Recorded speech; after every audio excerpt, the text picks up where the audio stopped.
সিলেটে অনুমোদনহীন স্লিপার বাসে দৌরাত্ম্য বেড়েই চলেছে। অনুমোদন ছাড়াই চলছে অন্তত 10 প্রতিষ্ঠানে 20টি স্লিপার বাস। প্রায় দুর্ঘটনায় পড়ছে এসব বাস।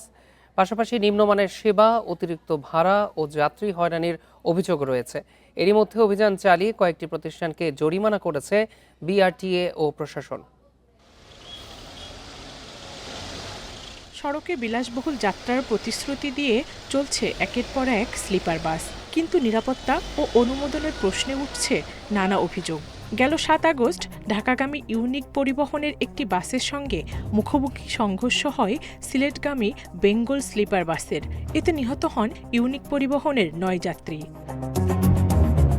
সিলেট থেকে ঢাকাসহ বিভিন্ন রুটে চলাচলকারী অন্তত 20টি স্লিপার বাসের কোনো অনুমোদন নেই।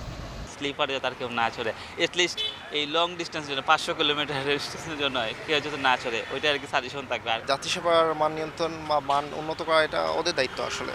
অভিযোগ স্বীকার করে মালিকপক্ষের দাবি, যাত্রীদের চাহিদার কারণে দীর্ঘদিন ধরে এভাবেই চলছে এসব বাস। অনুমোদন নাই তাহলে চলবে কীভাবে রাস্তা, কিন্তু চলতেছে দেখি, কিন্তু আর নাই, ধোঁয়াশা ছিল আর কি। তো এখন জানলাম যে আসলেই অনুমোদন নাই, আর আমাদের স্যারদেরকে আমি জানাইছি।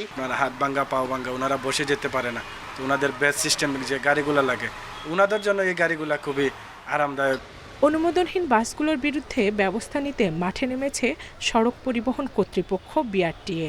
পরবর্তীতে যেন এই বৈধ গাড়িগুলোকে তারা নির্দিষ্ট যেভাবে বৈধভাবে রেজিস্ট্রেশন নেওয়া আছে সেভাবে যেন তারা ওই কাঠামোতে নিয়ে আসে, এবং নাইলে এগুলো পরবর্তীতে জেলা প্রশাসন এবং বিআরটি মিলে এটাকে ডাম্পিং এবং পরবর্তী প্রয়োজনীয় ব্যবস্থা গ্রহণ করা হবে। অনুমোদনহীন সব যানবাহন বন্ধে দ্রুত ব্যবস্থা নেওয়ার দাবি যাত্রীদের। Independent news.